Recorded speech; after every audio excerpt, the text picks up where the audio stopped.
Massimo, it's good to see you again. Hey, it's great to be here. Um, Welcome to our audience, the Sophia Watchers, Meaning of Life TV, part of the Blogging Heads TV network. And I'm once again here with my partner in crime, Massimo Pigliucci. Massimo, want to do your introduction, and I'll do mine, and we can get started. Sounds good. I'm Massimo Pigliucci. I'm the K.D. Rani Professor of Philosophy at City College in New York City.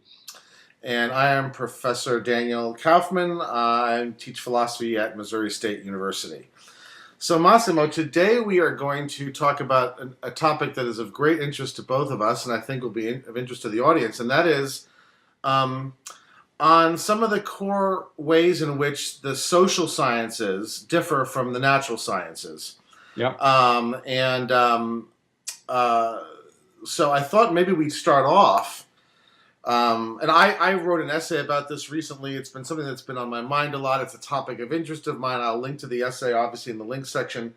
Right. Um, Yeah, I read it. It was well done. I have a number of points of disagreement, but that's right. the idea. And it was it was a first stab. It was very much not anyway a completed set of thoughts, and I've been thinking about it a lot since then and doing a lot of reading. So I thought we'd start off though with maybe you, given we're very fortunate that you have both a natural science background and a philosophy background, and you're really the ideal person to talk to about this. Um, I would love it if you would give me your understanding of what we mean by explanations in the physical sciences. So when we say that we engage in the physical sciences to find the explanations, to give explanations of various phenomena, what do we mean when we talk about explanations in the physical sciences?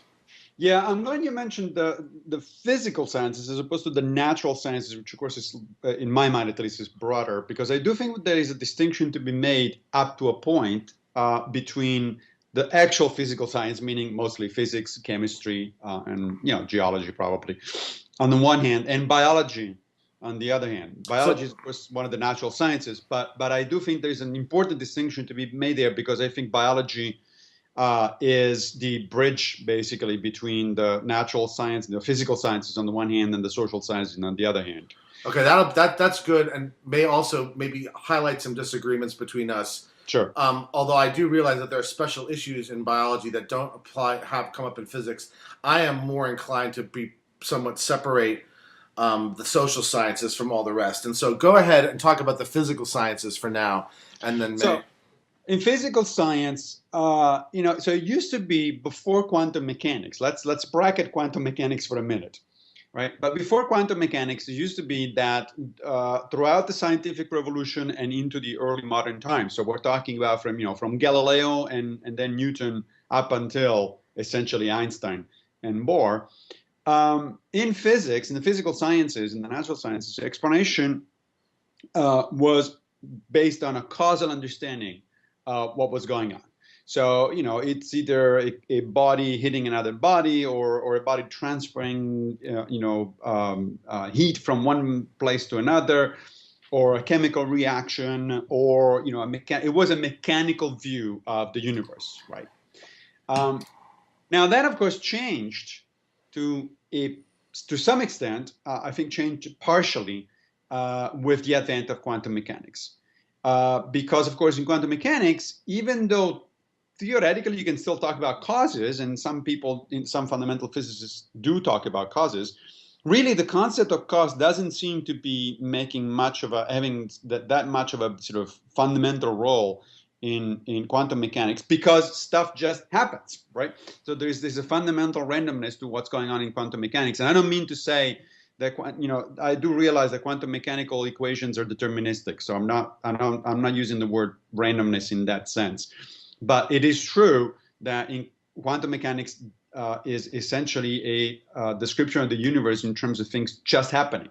When an atom decays, for instance, the time of decay is entirely random.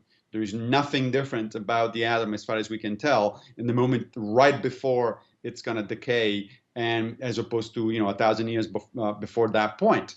The rate of decay is deterministic. We can tell exactly, with a very high degree of precision, what is the likelihood that at any particular moment that a particular atom is going to decay, but we cannot tell when that's actually a specific atom is going to decay. So quantum mechanics has a little changed. It has changed the rule a little bit. The rules a little bit. It's a much more less mechanistic view, and also then, of course, as you know, in quantum mechanics, then immediately we start getting into these different interpretations, which to me means we're doing philosophy and metaphysics more than actual physics. What does it mean to have, the collapse of the wave function? Well, it's not clear. I mean, the mathematics is pretty obvious, but what that means in terms of sort of physics is not clear at all. I don't think that quantum mechanics at the moment is really in the business of giving mechanistic understandings of things. So causality, I don't want to say that causality went out the window with quantum mechanics. It certainly didn't. But it really is looked at in a different way now, even in fundamental physics. So let me just ask you before you go on, to generalize from what you just said, prior to quantum mechanics, would you say that roughly speaking, what we meant in the physical sciences by an explanation of some phenomena was to offer some sort of antecedent event which is in some sense sufficient for the phenomena that follows? Is that what you're saying? And that's no longer the case in the case of quantum mechanics.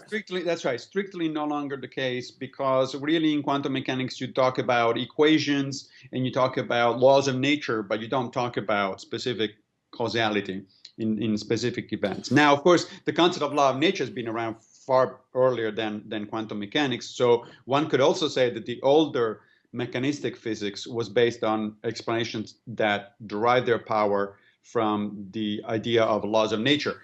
But to some extent, that to me, as a philosopher especially, kind of begs the question, because to say that things happen because the laws of nature are such, it's only shifting the explanatory level one more level, because one could say, well, yeah, and why are the laws of physics, the laws of nature that way? I mean, what does that mean to have a law of nature?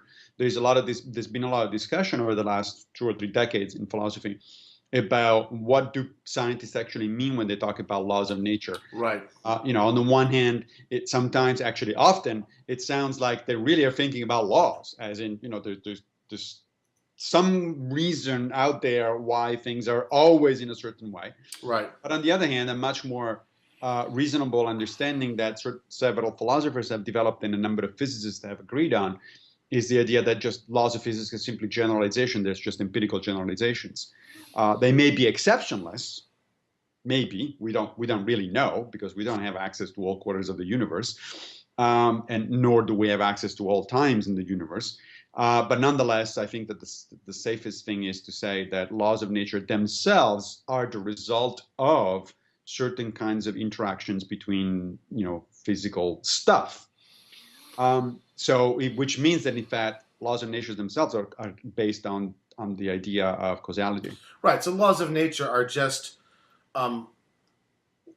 widely generalizable. Yeah, that's right. Causal relations is what they essentially are, right? They take the form of A's cause B's, right? So are you saying though that?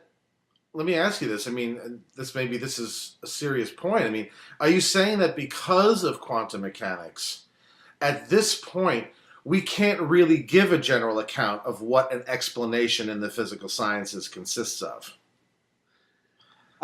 Yeah, that may very well be. And in fact, it's not even just quantum mechanics. If you start going from physics then to biology. Okay, so maybe talk about biology now. Bring that into the picture. Right. So you immediately realize that even though biologists themselves often talk about in terms of causality, in fact, all of the so-called special sciences, which, as you know, are every science other than fundamental physics. Or at least every natural science. Which is, I've never heard of this. I think it's defined different ways, because special sciences, when I was in school, were always were the social sciences, right. The ones that you have trouble reducing, right? Exactly. But I've heard as it turns out, I'm thinking about Jerry Fodor's famous paper back in the 70s that we probably should link to. About the special sciences. Right. Yeah, that's right. They are thought of in terms of reducibility. As it turns out, not only you cannot reduce, by that I mean theoretically reduce, giving it an explanation of one in terms of theory of the other. You cannot reduce the social sciences to physics. You cannot reduce biology to physics. In fact, a number of philosophers have argued that you cannot even reduce chemistry to physics, even though that's supposed to be the textbook example of theoretical reduction. So now, just to be clear, I know you know this, but since we always get into trouble when we talk about these things, or at least I get into trouble when I talk about reduction, let me be clear. I am not talking about ontological reduction, meaning that I'm not talking about the fact that I think that somehow living organisms are made of anything other than quarks or strings or whatever it is. Of course they are. Right. I'm talking about theoretical reduction, which means we're talking about understanding, human understanding. I am saying that quantum mechanics cannot, even in principle, really be used to explain biological phenomena, because the damn biological phenomena are too damn complicated. And even if you tried, even if somebody did know how to use quantum mechanics, it would be hopelessly complicated for a human mind to understand. So no, there isn't going to be any theoretical reduction of biology to fundamental physics. That's what I mean. I don't mean that somehow biological organisms are magical and they don't they don't obey the laws of physics. Right. So if quantum mechanics sort of problematizes the idea that physical explanations are basically the providing of antecedent events that are sufficient for subsequent events, how does biology problematize that picture of of explanations as antecedent events that are sufficient for subsequent events? Well, so here's one way to put it. I mean, there's a number of ways to approach the problem, but one way to put it is this: as you know, with Galileo and Newton, sort of one of the four fundamental Aristotelian causes went out of the window. The final cause. Right? Yeah, purpose. So science, right? Purpose. So science started with the scientific revolution of the 16th century and beyond. Essentially, the question of what is this thing for went out of the practice of science. And by the practice of science, really, I should say the practice of physics, because it was mostly physics and to some extent chemistry. That, Boyle and people like that. Right? Now, then comes 1859, Darwin. And all of a sudden, what are things for? It's back into the picture. Because, Darwin and every biologist since have actually talked very clearly and very explicitly about, well, the eyes are for seeing, the hands are for doing something, manipulating things, and so on and so forth. The heart is for pumping blood, et cetera, et cetera. And they don't mean that just metaphorically. They mean that if you go away from that kind of, if you try to stay away from that kind of talk, you have no understanding of what the hell is going on in biology. Okay, stop there for a minute, because this is really something that you may need to explain. The popular notion is that one of the real accomplishments of Darwin was precisely in showing how the appearance of purpose in nature really isn't purpose in nature. So could you disambiguate the sense in which he is part of the general scientific revolution of rejecting purpose, and in what way purposes are not eliminable? Okay. So let's make this distinction. This is a great question. Let's make this distinction between teleonomy and teleology. Okay. So teleos, of course, has to do with causes, with final causes. That's the Greek word that Aristotle used. Now, the difference between teleology and teleonomy is precisely that teleology actually is about actual purpose. So if God, let's say, created the universe, then the universe would be a teleological place, meaning that it had the purpose of being, fulfilling whatever God's plans are. Tonight, when I'm going to go out and I'm going to go around, to the Whole Foods around the corner to do my shopping for dinner, that is a teleological process that I'm engaging with, which of course will bring us eventually to the social sciences. Yes. Right? Because I have the intention. This is not just a random movement that looks to outsiders as if I had a purpose. I have a purpose. My purpose is to go out there and get me something to eat nice to cook for dinner tonight, right? So God's actions and human actions, and if there are Martians out there, intelligent, conscious Martians' actions are teleological in nature. They display actual purpose. They are the result of actual purpose. Now, the genius of Darwin was to basically create an intermediate category between things that don't have any purpose at all, where the telos simply doesn't apply, and things that are teleological, where the purpose is explicit. It's actually the result of meaning. And that's where teleonomy comes in. So a teleonomic process, like natural selection, in fact, natural selection, as far as I know, it's the only teleonomic process we know of.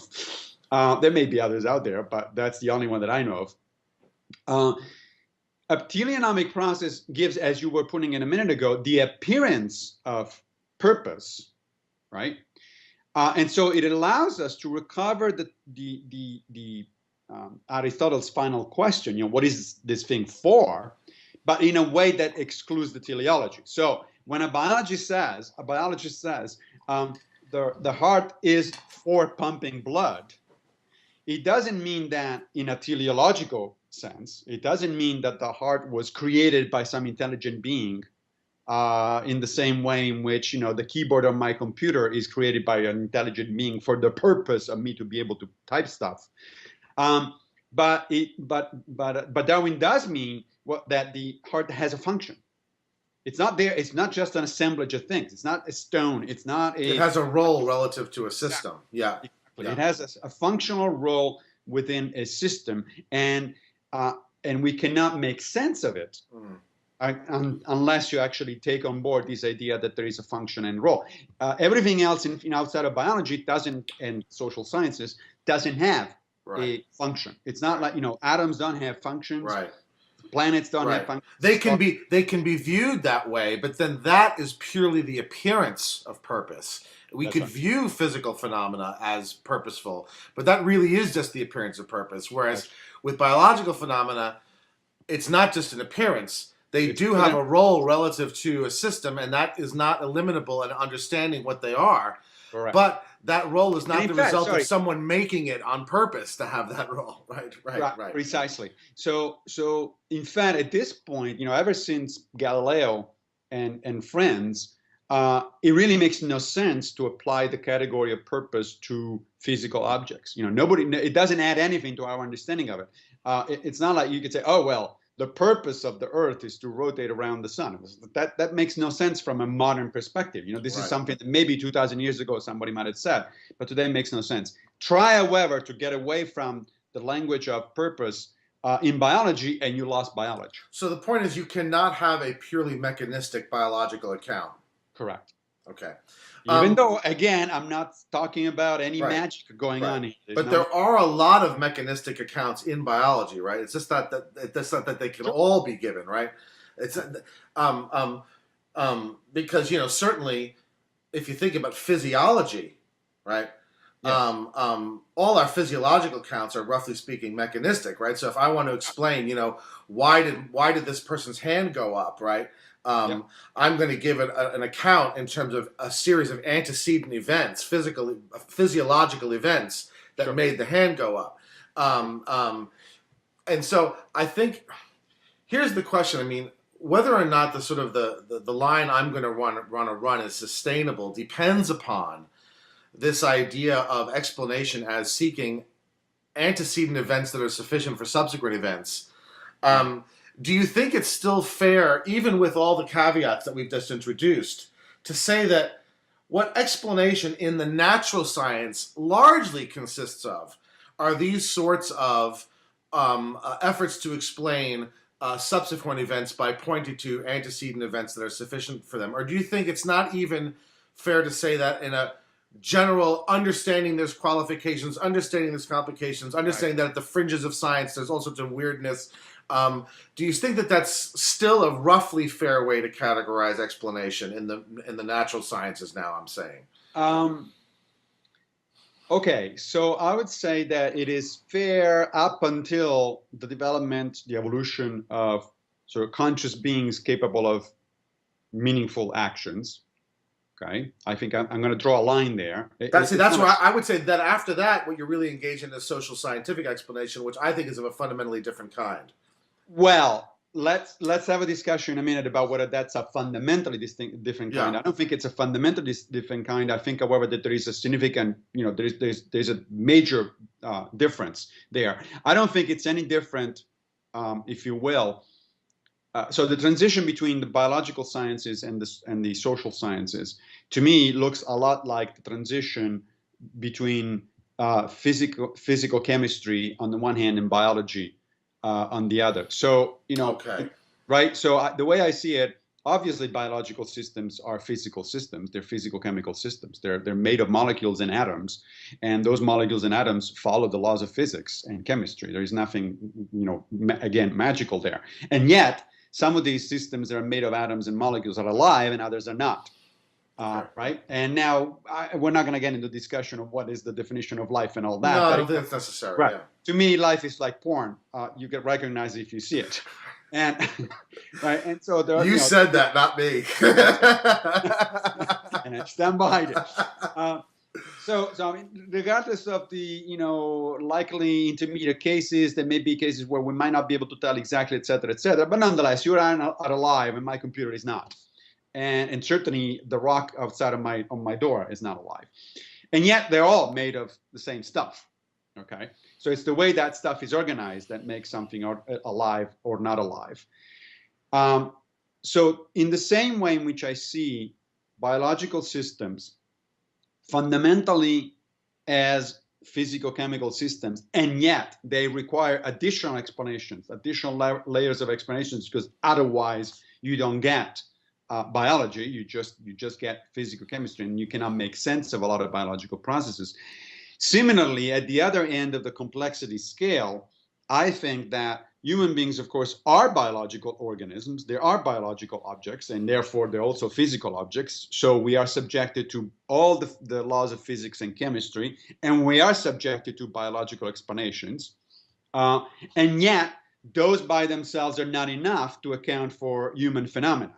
You're not going to have a reduction of the social sciences to biology, but that doesn't mean, in my mind, that biology is irrelevant to explanation in the social sciences, just like you're not going to have a reduction of biology to physics and chemistry, but that doesn't mean that physics and chemistry are irrelevant to understanding biology.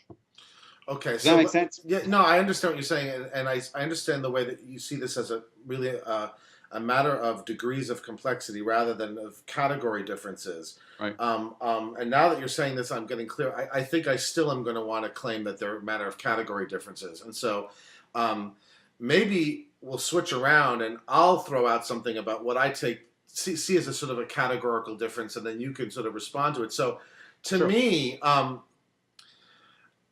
what I'm doing when I give a physiological explanation of a series of motor movements, okay, is a fundamentally different sort of thing as what I do as a sociologist or a psychologist in explaining why people engage in abuse.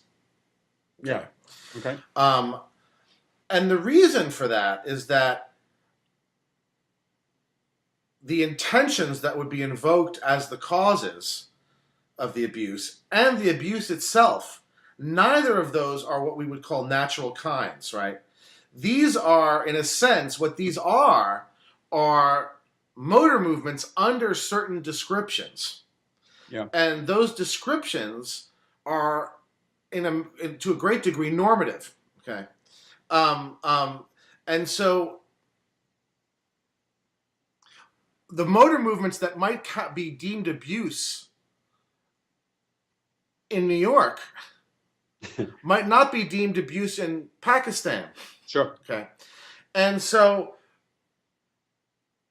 a motor movement, however, is a motor movement in Pakistan or a motor movement. In other words, a motor movement, to describe something that is a motor movement, is to describe a topic neutrally, right? Is to give it a sort of topic neutral description.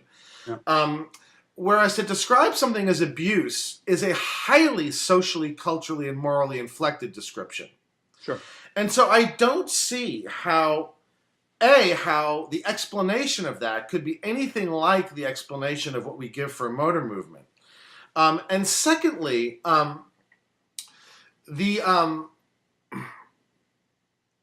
what we do when we engage in these sort of explanation is as much what I would call interpretive as it is explanatory in the sense meant by in this sense that we've been talking about, that we agree is full of exceptions and everything.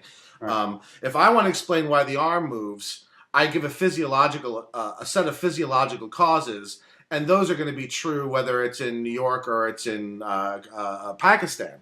Right. But if I'm going to talk about why people engage in child abuse, let's say, um, um,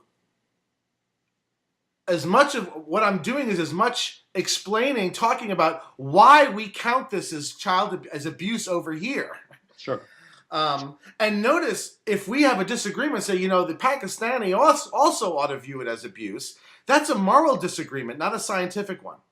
Right. So this is why I think this is the base reason. Now we can get into more detail, but this is why I think the difference in what we're doing in explanations in the physical sciences and what we're doing in the social science is of a categorical difference, not simply a matter of increasing complexity. Right. So a couple of comments. First of all, I had this past semester at City College, I taught a course on epistemology across the curriculum. It was called The Unity of Knowledge. And so I had a number of colleagues from different disciplines, from the humanistic ones to the social science to the natural sciences, coming in and giving talks about what they were doing. And one of them in particular struck me as interesting. And the talk was about colonialism, right?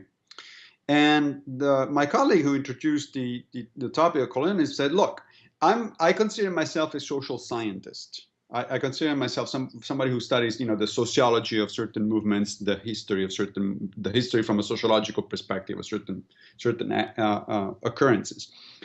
And he drew my students' attention to the word social science, right? He said, "Well, why do we call it a science? Other than because there's a cachet these days about being associated with the sciences, so you get more money because of that." But he said, there is an interesting reason why it's called a science, he said, and then there's also an interesting reason why we use the word modifier social. He said, if I want to understand colonialism, I do need to bring in quote unquote scientific facts, such as an understanding of, let's say, resources available to people and societies, an understanding of the mechanics of certain things going on, including weaponry and so on and so forth. There's a lot of stuff. There's a lot of quantitative stuff that a scientific approach to the study of colonialism can give me. But he said, if that were all, I wouldn't understand colonialism. What it's missing still is the understanding from a human perspective, from the point of view of a human narrative. Why is it that certain people do certain things under certain circumstances? What goes on in their mind? What are they, and not only in the mind of the colonialists, but in the mind of the colonized, and so on and so forth. And so he said that in his opinion, what he was doing is social science in the sense that it was melding these two perspectives. On the one hand, he needed the scientific approach to things, the quantification, the reliable data, and so on and so forth. But on the other hand, he needed understanding that it's possible only once you bring in human teleology. I would say he didn't use that word, but I would say human teleology, so meaning, right?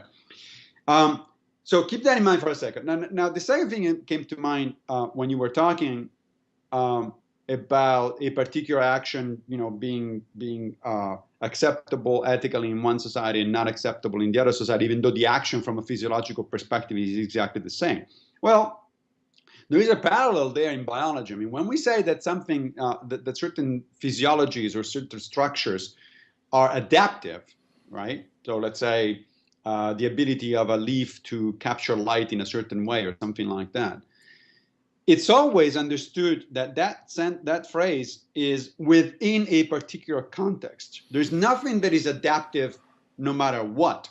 It's always a dependence of the environment in which you live. So a particular leaf structure is adaptive in one environment, but if the plant starts living in a different environment, that thing is actually not going to work. It's not adaptive. And even though the physiology is exactly the same, the molecular biology and molecular structure is exactly the same, you change the context, and all of a sudden that leaf is not going to work, or it's going to work in a very different way.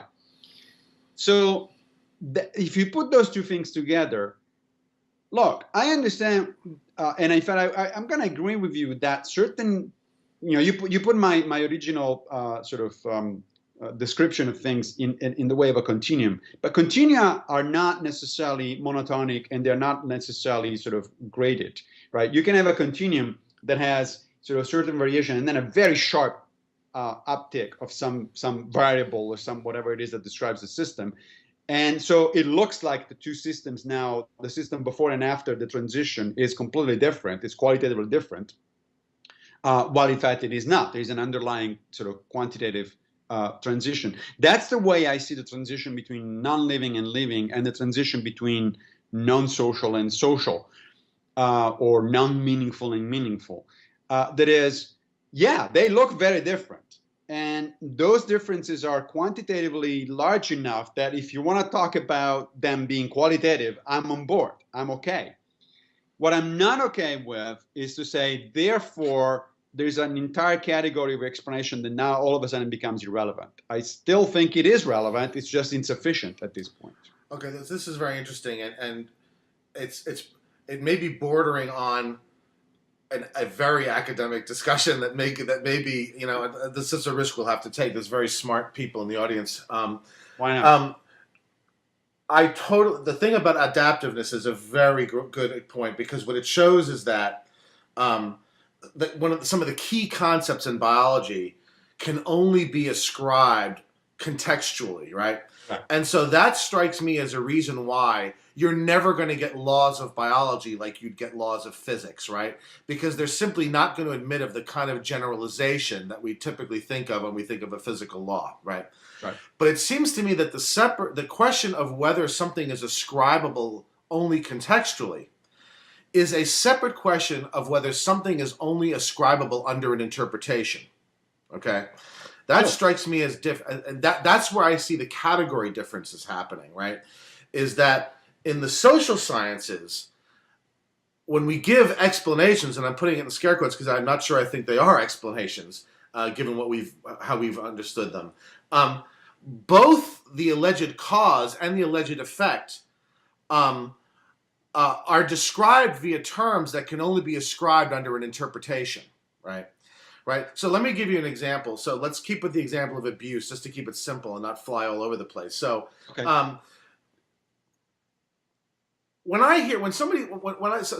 There's been a number of, this is a very hot topic now. This is on everybody's mind. I would say it's a bit obsessive right now. The whole child abuse phenomenon. Okay.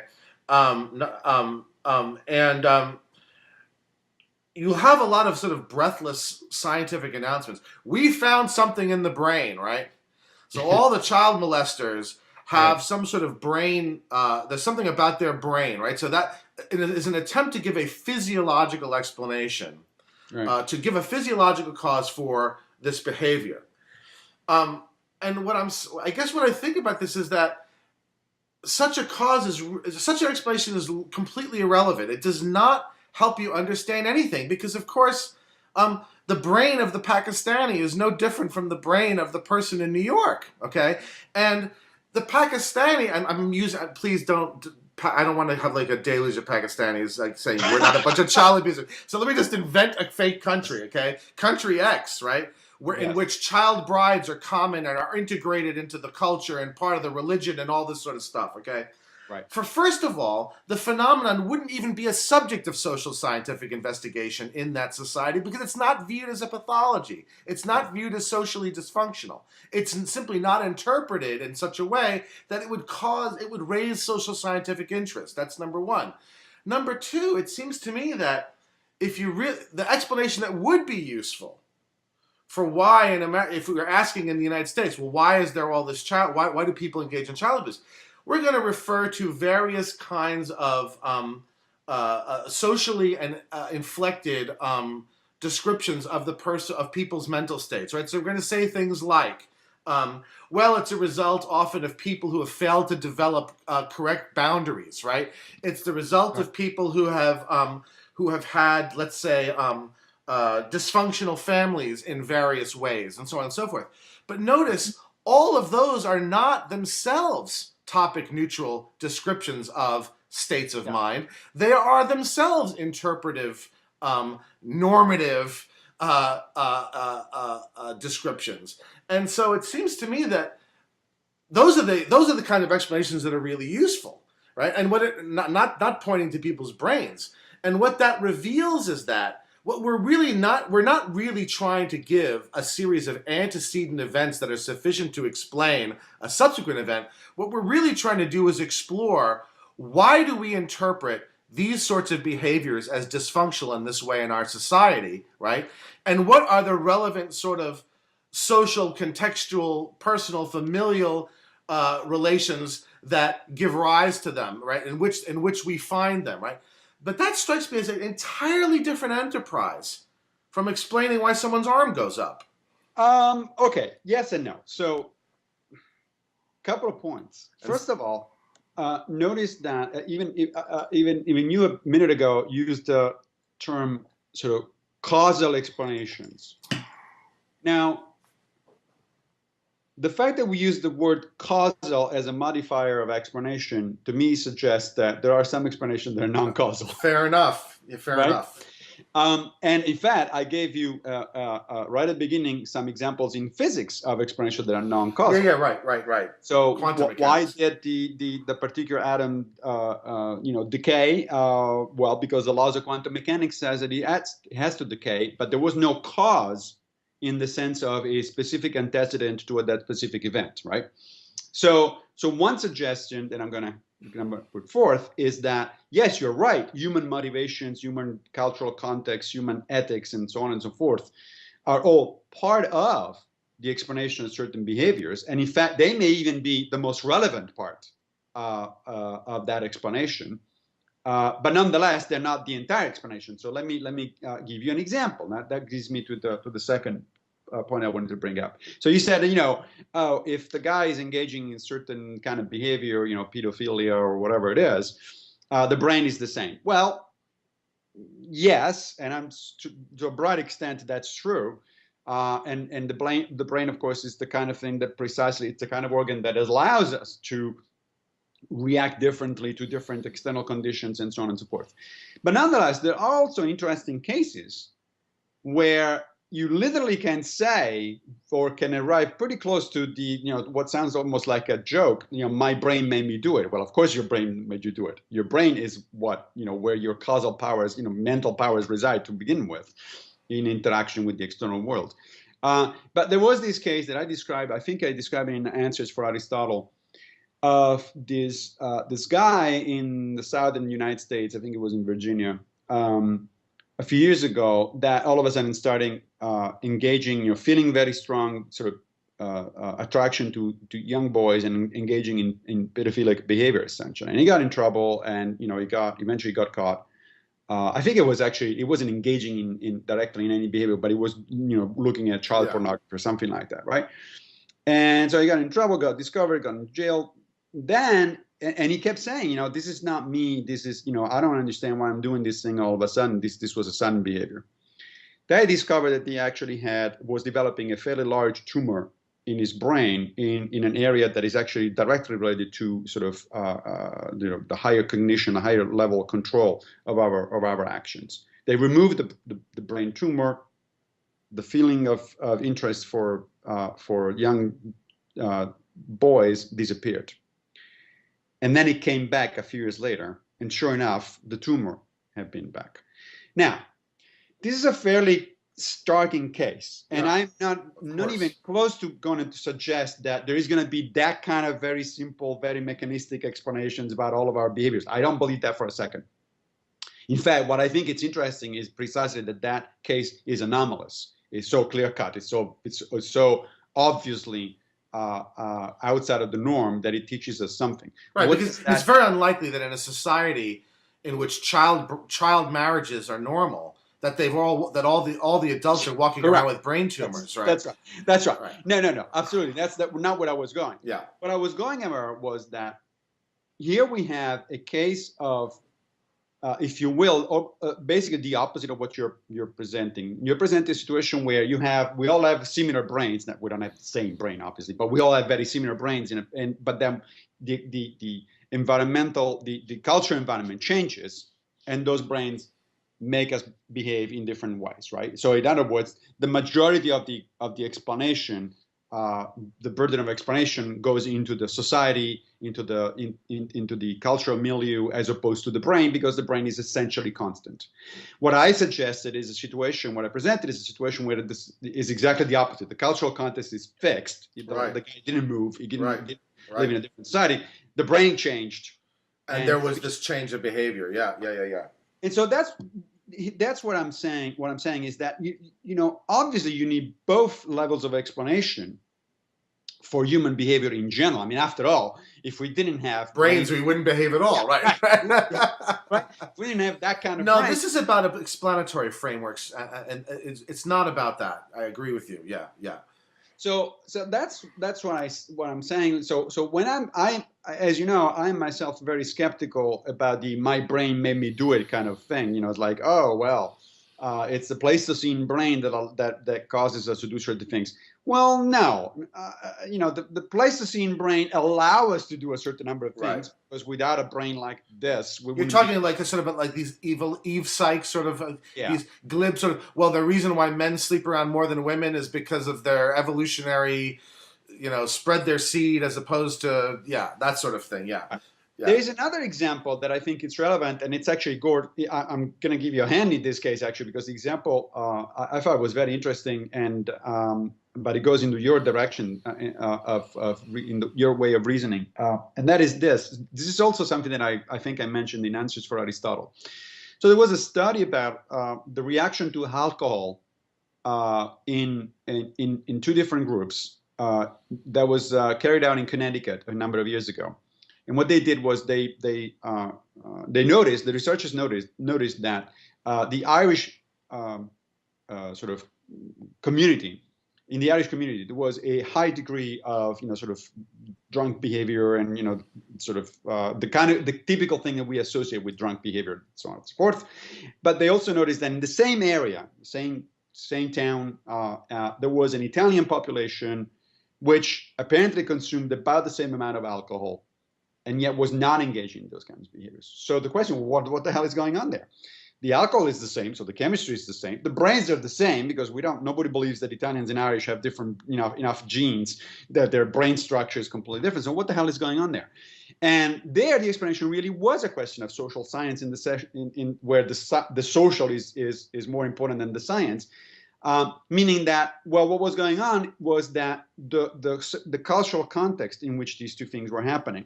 The Italians were consuming large quantities of alcohol, but that was within a family environment. Around the dinner table. Where a certain kind of behavior was expected. The Irish in that particular population were consuming the same amount of alcohol, but that was at a pub where the purpose was to get wasted. Yep.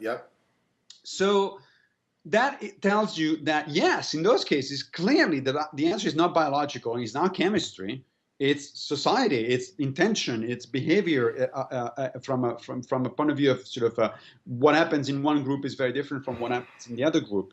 So I think you're right if you want to claim that not only we wouldn't understand human behavior if we didn't take into account sort of the intentions and the social milieu and so on and so forth, but in fact that it doesn't make any sense to look for explanation of human behavior outside, without taking into account those levels of explanation. Those levels of explanations are very often the most important ones.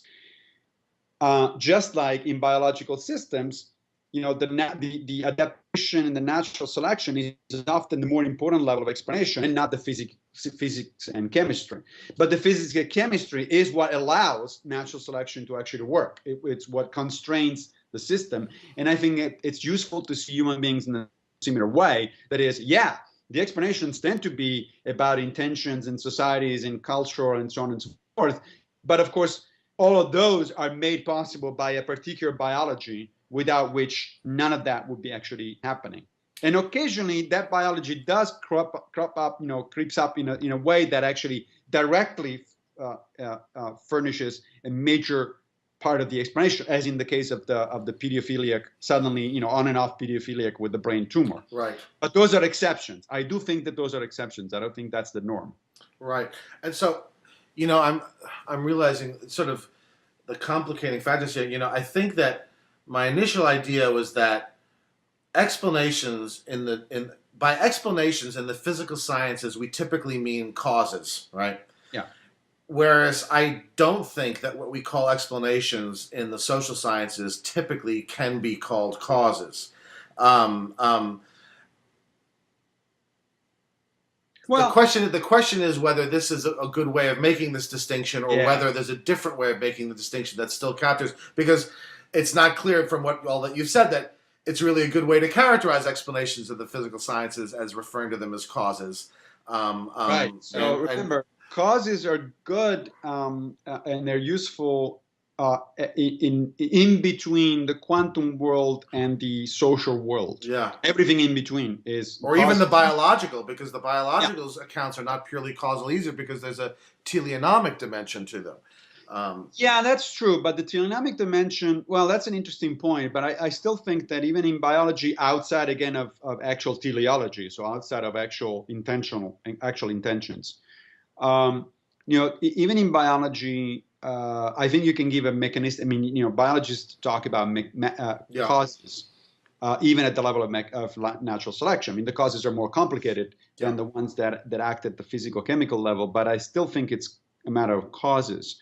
Now, I noticed that in your essay you say, well, and of course I'm not about to give you an account of causality of causes here, but I think that at some point we might have to, because when you say, for instance, that in physics and chemistry and perhaps in biology, causes are the explanatory level, the explanatory concept, but reasons, let's say, right, are what carries most of the explanation in terms of humans. Well, somebody could say, yeah, but reasons are just a type of cause. Right, and that's where I said that that's not the case. But you cannot say that without actually say, well, why not? Why wouldn't you count? Right. So I'm actually genuinely curious, why wouldn't you count reasons as causes? Well, partly because of how I understand a cause, roughly, again, with a million complications, as an antecedent event that's sufficient for a subsequent event, right? Okay. And thus, A, you have to have the relation of sufficiency, and B, the things you have to be talking about have to be events, right? Yeah. And I don't think that the typical categories that we seek to explain in the social sciences are events. I think that they are events under various intentional descriptions. And that therefore that's a very different sort of animal. And it also has so one reason is that I don't think that in social sciences we really are explaining, we're really giving antecedent conditions for various events. Secondly, I don't think that the purpose is the same. In other words, the reason we seek the explanation in the social sciences, and this is what I said in my essay, is that it seems to me that what we're really trying to do in a social scientific explanation is render people's behavior intelligible within a kind of narrative, right? That is, we have, and that narrative is teleological, right? We have a sort of a picture, and we're trying to fit people's behavior into this picture, and it's a picture roughly that renders them reasonable, renders their behavior reasonable in the sense of being intelligible to us as fitting within this picture. I think that that's not the main reason why we seek out explanations in the physical sciences. If anything, the physical sciences more and more are telling us that the universe is not intelligible in this way, it's not reasonable in this way, does not fit into the sort of a teleological narrative. And that's the reason why so many people, for example, aren't satisfied with the scientific picture and add a religious picture on top of it, right? It's precisely because they aren't getting out of. But I do think that in the social sciences, mostly what we're trying to do is understand, is render people's behavior intelligible within a story, right? Yeah. Whereas that's not what we're trying to do in the physical sciences. Well, let me try to parse this for a second. So, because one could argue that actually science in general is in the business of providing intelligibility of whatever the subject matter is within a narrative. Now, a scientist probably wouldn't put it that way. But not a teleological narrative. No, not a teleological narrative, right. For sure. but there are different kinds of narratives, right? And so now a scientist probably wouldn't put it this way, but as a philosopher, I would say, look, scientific theories are not out there. They're human constructions. Right. Yeah. I mean, it's true that physicists often talk about the theory of everything as if it were out there to discover, but we forget that what's out there to discover is the physical world. When we present a theory is a human creation. It's something that is made so that we can make intelligible the behavior of certain bodies or certain phenomena, right? So when Copernicus came up with his theory about the solar system, the point was to make intelligible the movements of the planets. Right. Which was not intelligible before. It was difficult to account for. And a scientific theory is a type of narrative. Now, you're right. Of course, it's not a teleological narrative, for sure. But it is a kind of a narrative. It's created by a human being. Right. For the purpose of other human beings. Nature doesn't need theories. We need theories. So I would say that the general idea in science, and I'm going to push it to say, as in fact, any science, is in fact understanding in the form of a narrative. Now, that narrative can take different forms. If we're talking about fundamental physics, it will take the form of mathematical equations. Right. If we're talking about the special sciences, except for the social ones, it will take the form of cause and effect, so theories based on cause and effect. And if we're talking about social sciences, it will take the form of human intentions. And so we have non-teleological narratives, we have teleonomic narratives, and we have teleological narratives, but they're still narratives in the broader sense of all of this is for the purposes of making sense of what's going on out there for our own little minds. Right. And so in that sense, I rather see the social sciences along this continuum being in the business of providing us with understanding under certain levels of descriptions and certain types of description. Right. Again, I would agree with you if you say, but those types and levels of descriptions are far removed from physics. Yes, they are. And they're pretty far removed from biology. Yes, they are, again. I guess, and this is the, like I said, a work in progress. So in a sense, I'm working this through as I'm talking to you about this. Sure. I guess where I see really the sort of the category difference is that it seems to me that maybe what this really at the end of the day is a matter of normativity, right? That is that the narrative that we seek the social scientific explanations to inform is largely a normative narrative, right? I'm thinking of I don't know how familiar you are with Wilfrid Sellars. His distinction between the manifest image and the scientific image. Right. And more I'm starting to think that what this issue is really is that issue, right? The reason I was fiddling around is because I was pulling something up that I deliberately quoted before I got on with that I cut and pasted before I got on with you. Mm-hmm. So Sellars describes the manifest. Here's what he said. Here's how he describes what the manifest image that is the image that what I'm calling the image that the thing that the social sciences are interested in talking about, right? As opposed to what the physical sciences are talking about. He says that talking about it as a narrative, quote, provides the ambience of principles and standards above all those which make meaningful discourse and rationality itself possible, within which we live our own individual lives, right? So in a sense, we live our lives at one level as part of a story. And that story is a story that is a heavily moral story. It's a story that has a moral arc to it. It's a story that, and it's a story whose social, political, economic, and all those other social scientific dimensions are heavily inflected by that moral arc, right? Think about, so many of the things that we're interested in understanding in the social sciences are behaviors that have various moral significance, right, for us. We're interested in mob violence. We're interested in why governments deprive people of liberty. We're interested in predatory lending practices. We're interested in so many of the things we're interested in these social scientists are things that go directly to the ways in which human motor movements are meaningful, right?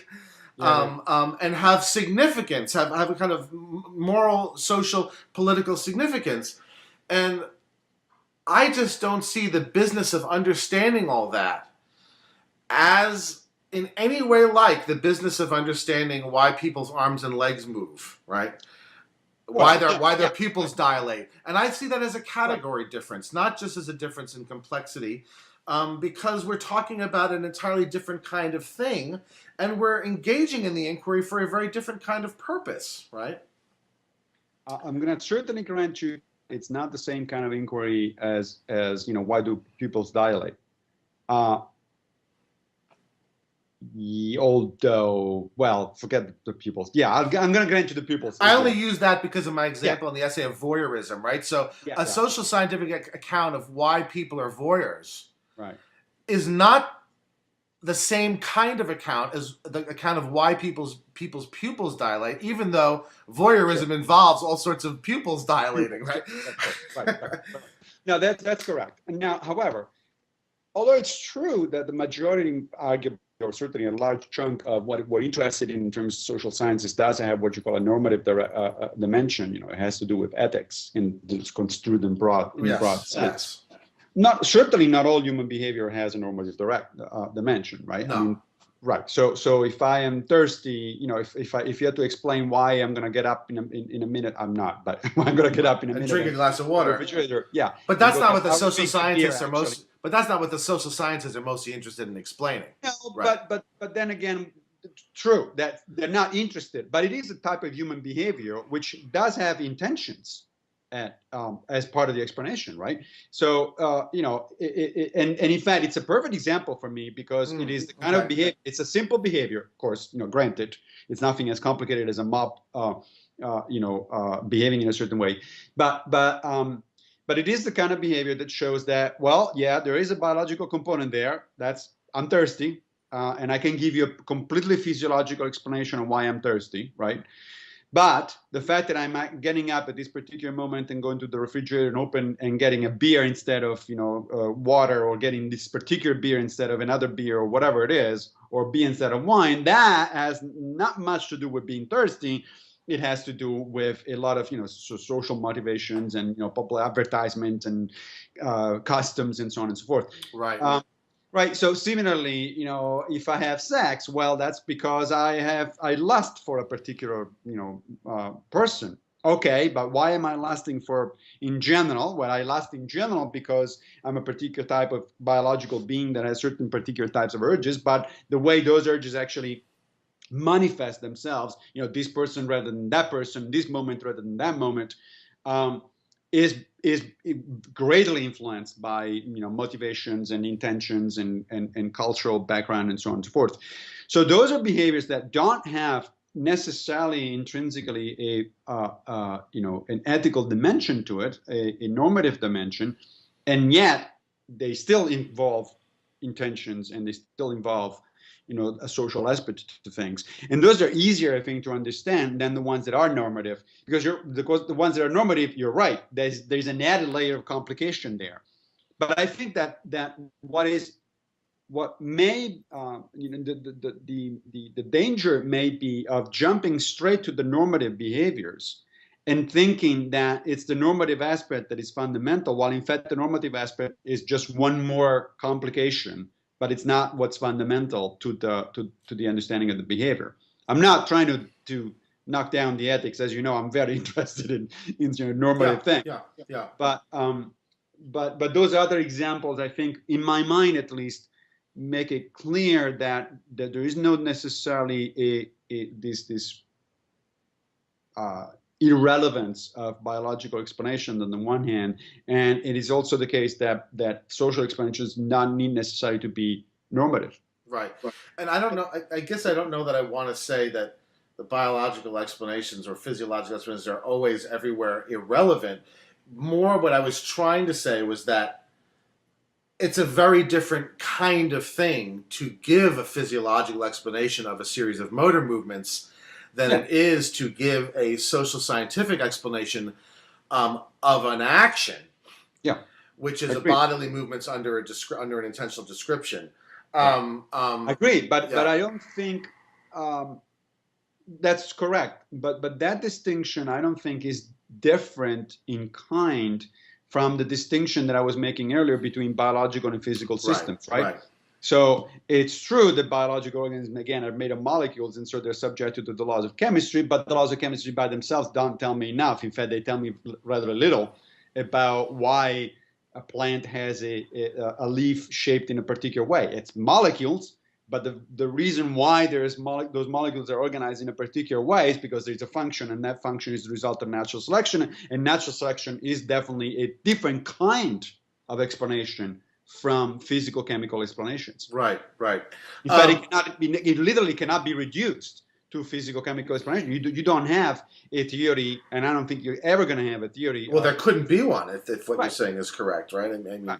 That's right. I don't think there can be one. All right, so let me just, we're probably past the point at which I'm well prepared enough to sort of discuss this in a way that's not just going to be rambly and back and going around in circles, because it's too difficult. The subject matter is too difficult. I just want to, one last thing that you didn't yet comment on with respect to what I had said is,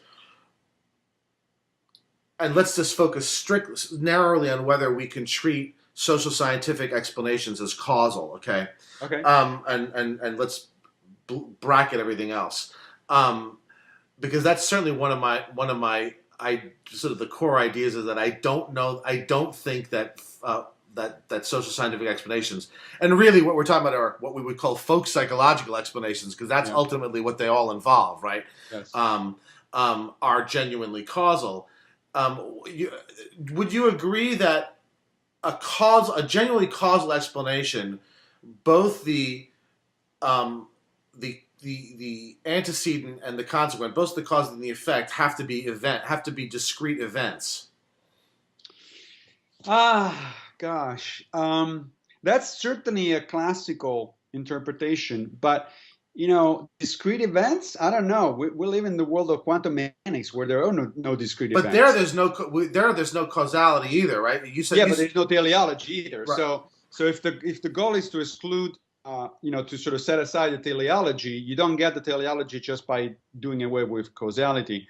That's one way to look at it. The other one is, I don't know. I mean, there's a lot of biologists who argue for simultaneous causality, for causality, for even downward causality, things like that. So that's the problem, that by causality, people mean all sorts of different stuff. Right? Do you think? Let me how about putting it this way? Do you think that? Do you think that? What I want to get at is whether you would describe certain things as events, right? And so clearly, arms and legs moving are events, right? Yeah. Sure. Is a riot an event? What I guess I want to say is that a riot is not an event, because a riot isn't simply arms and legs moving. It's arms and legs moving under all sorts of intentional descriptions that I'm sorry. Be careful, because now you're getting close to begging the question, right? I mean, you're embedding in your definition of event intentionality, and well, if you do that, then yes, of course, we have to agree by definition. The question is, can something intentional be an event? I would say that a riot is an event, or a series of events, if you will. Right. I guess what I'm getting at, here's what I'm getting at, and maybe it's just too esoteric, but what I'm getting at is, I guess, once you say that something is an interpretation, right? So when I say that a riot, to describe something as a riot is to take a series of motor movements and under a certain interpretation. Yes. Well, interpretations involve the following of rules. Interpretation is essentially a form of rule following, and rule following is inherently public. And so, in other words, I guess what I'm saying is, the motor movements are discrete events, but the riot is the discrete events as understood within a community of speakers, Sure. But that whole thing is not an event, right? Okay, let's say that, sure. And so that's what I want to say. When the social scientist explains that bigger thing, he's Yeah. not strictly speaking explaining an event. He's Right. as much explaining how we interpret certain events, how a community interprets certain events, as he's explaining events. To explain events would be to explain the motor movements. Right. Okay. I guess that's what I'm asking. Yeah. Okay. I can follow you there, and I think I can still recover my Okay, please. point of view, and that is again by making the analogy with teleonomy instead of teleology, right? Okay. So teleonomy being the appearance of purpose in biology. I think that's actually very useful as a sort of contrast category, because if we go straight from purely physical events to social events, I think we're missing the bridge, as I was saying earlier. Okay. So let me rephrase what you said, to see if I understand it correctly. What you're saying is, look, if you were a Martian and you had no concept of mob riots, you would observe a certain number of events, because those are events, and you would describe them as, oh, there is a number of biological organisms there, moving their legs and their hand, and emitting sounds and things like that, and that would be it. You wouldn't add, and that's a riot. In order to say, and that's a riot, you need to understand something about not only human customs and culture and all that, but also human intentions. That these are not just random movements. Those people actually have the intention of doing whatever it is that they want to try to do. Great. Okay. Granting you that. Now, let me go back to my example of the plant that deploys the leaves. So there are some plants, for instance, that their leaves during the day following the sun, right, in order to maximize photosynthesis. Well, if I were a Martian not accustomed to the concept of natural selection and biological and physical biological environments on Earth, I would have a description there that would say, there is this living organism that has these structures. These structures are made of such and such stuff, organized in this way, and those things move. Period. But if I'm a biologist on Earth, I add a level of description and says, yeah, and it does that because it wants, right, as a conscious intentions, of course, but as a result of a teleonomy that is both built in by natural selection, because it wants to maximize capturing the light. So it seems to me that the situation is analogous with describing a movement of people as a mob. That is, now I'm adding an interpretation there. I'm adding a layer that it doesn't come out of the simple physics of the object. I can have a complete description, physical description of the object, which, however, doesn't make any sense to me because I don't know why the damn thing is moving following the sun. Just like in the way the Martian would have a complete description of what's going on in the mob without realizing what the hell is going on because he doesn't know that it's a mob. It doesn't have the concept of a mob, right? So you are, again, I think absolutely right that without that intentional explanation, you don't get an explanation. You just don't get it. You say, okay, there's this stuff going on and I don't know what the hell is going on. But I don't think that is, what I disagree, I guess, is I don't think that's different from a biologist who has to add the interpretive layer, the teleonomic interpretive layer. Otherwise, living objects are incomprehensible from the point of view of simple physics and chemistry. What you're saying basically is that one step further, just in the same way in which biological organisms are incomprehensible if you stop at the descriptions provided by the conceptual tools of physics and chemistry, you can say human beings and human societies are incomprehensible if you stop with at the level of description and with using the tools that are provided by biology. Agreed. That's right. But what you're doing is you add another layer of explanation. Now, whether you want to call that cause or not, I'm frankly not hung up too much on that. You don't think it's actually really that important. No. The reason why, here's the reason why, and maybe this is just because of my influences, but the reason why I tend to think it's important is because there has been a big fight over the last century, as to whether folk psychology is a science, B, whether folk psychological explanations really are explanations in the manner of science, and depending on the various answers, you've gotten what to me are all sorts of perverse lines of investigation Yeah. on both sides of it, whether it's eliminative materialists or people like Fodor who want to say, oh yeah, giving intentional explanations of intentionally described motor movements is just like giving a causal explanation in physiology, right? And I just find that to be, and so that's why I care about whether we call these things causes and how we understand the relations and. No, I agree, and I think that I guess I'm going to be in disagreement with both Fodor and the eliminativists, although probably closer to Fodor than the eliminativists. So I mean that the eliminativist position is untenable. This is Right. just to be clear for our listeners, what we're talking about is this idea that, for instance, I can reduce the concept of pain to the C fibers in my leg have fire. I completely eliminate the folk level of description, the intentional level of description altogether. Yeah, that I think is really not tenable. Right. I was going to say something stronger than that, but I'm going to hold. Be nice. I'm going to hold my tongue.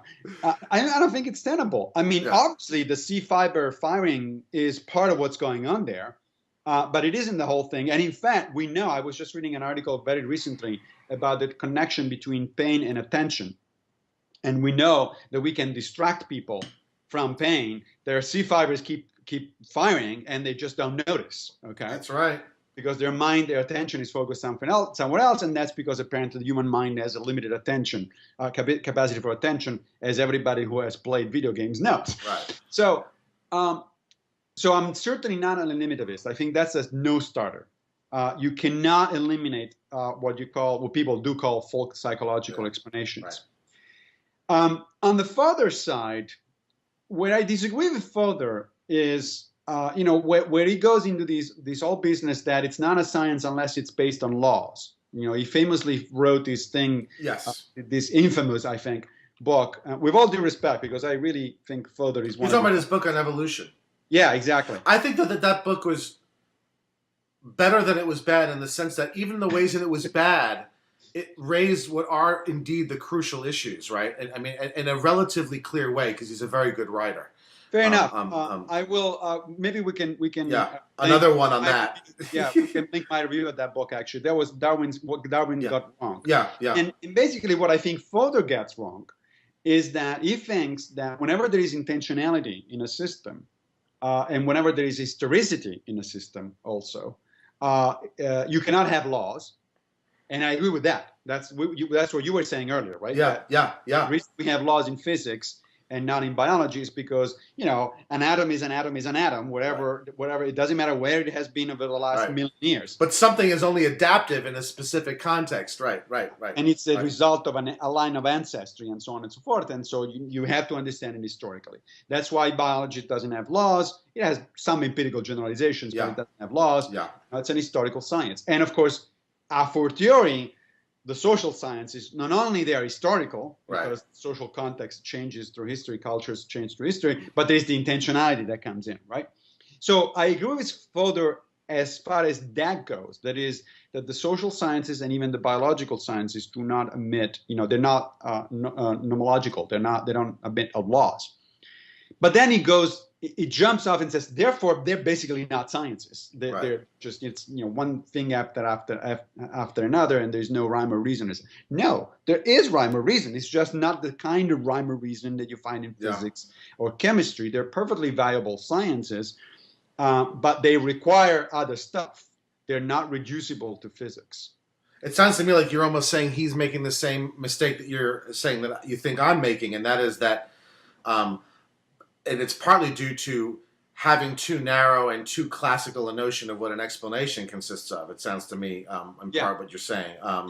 And whether this winds up merely being a verbal difference of whether we call things explanations or whether there's something deeper behind it, I think maybe the viewers will have to decide after watching all of this. I'm still not entirely sure myself. Fair point. Fair enough. Yeah. You cannot untangle that until we have a discussion on causality and on explanation. Yeah. And on one thing we agree. One is not the same as the other. Yeah, I think we agree on much more than we disagree. I mean, one thing that's very important that we agree on is that we agree that the physical explanations alone do not provide us with the understanding that we want when we typically engage in social scientific socialized scientific investigation. We definitely agree with that. I would say that that's a no-brainer, except that it isn't, as you know. Right. That argue otherwise. So, but yeah, I think we definitely agree on that part. Yeah. All right, Massimo. Well, I really greatly appreciate you putting up with my meandering and working through these things. My only consolation is I know the issue interests you too, and so it's not just an indulgence on your part. I look forward to more of these fantastic conversations with you in the future. Absolutely. I think the next one might have to be from Rome, since, as you know, I'm on sabbatical and I'm living That's for right. Do you want to say just for 1 second what your project is? You're on sabbatical, and what is your sabbatical project, and what are you doing? Give us 2 minutes on that. My sabbatical, which just started a week ago or so, and it's going to go on until the end of the summer, during which I will spend 4 months in Rome. And the project is to write this book, which is tentatively entitled "How to Be a Stoic." And our listeners know about Stoicism because you've talked about it a little. By Zeus, we talked about it more than once.